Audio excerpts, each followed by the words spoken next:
Da square pigegelet divino de oan autant gandale?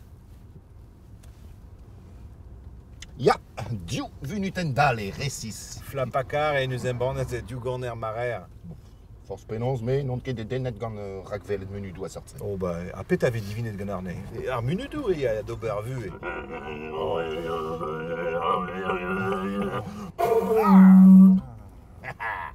Liou ene an veit, ma breu. Ba ene ne zel ket outa, hein? Ah non ket breur d'or. Oh, sant tout d'arant fromoufal, rarement. Oh, ça près du gorner, hein? Mais bon, pétari, hein? Pétarine. Pétarine. Ah, deux des dignes. Ah, Perzi. Non, ah non, un sacrifice est benenoto. Au pas aux états de ni en monde. Berzier d'or.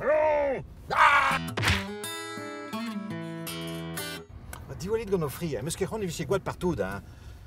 Excusez da c'hant vid ar fresca de signé don un tom. Sacrifice a oan tom egere. Bon, ar bouzel ou peus l'arret. Ja. Bouzel louillard zo gwellor, met gweston d'alen an amzer da zon e kemen bouzel zo. Lies egon. Ah, pepus. Ah, mais neus ket da oad pal ar an deoc'h. Beit kreden non.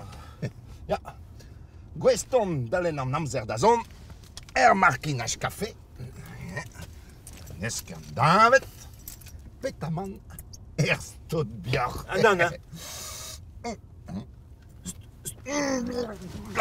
Tout fait à bout. Mais qu'est-ce que raviche stot biar?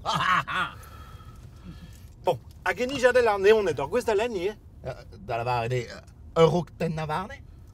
Bon, la kom, et tremen faire Philippe et 2 ans tu clay d'avant d'un tu diou, hein? Ah, c'hoar vez fait traumad. Hag et tremen fait 2 ans tu diou d'avant d'un tu clay.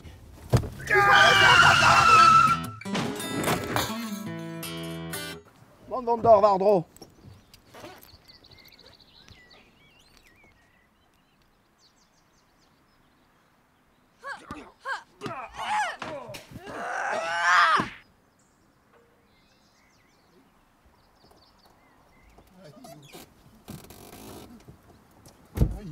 Mais, ne ma ket voyen d'ober ronsta vel zo dlet? Re a fromoufal, re tan valene. Ne stot terket ouz auto an dud, ie, hein? Hag e barz. Skarzam!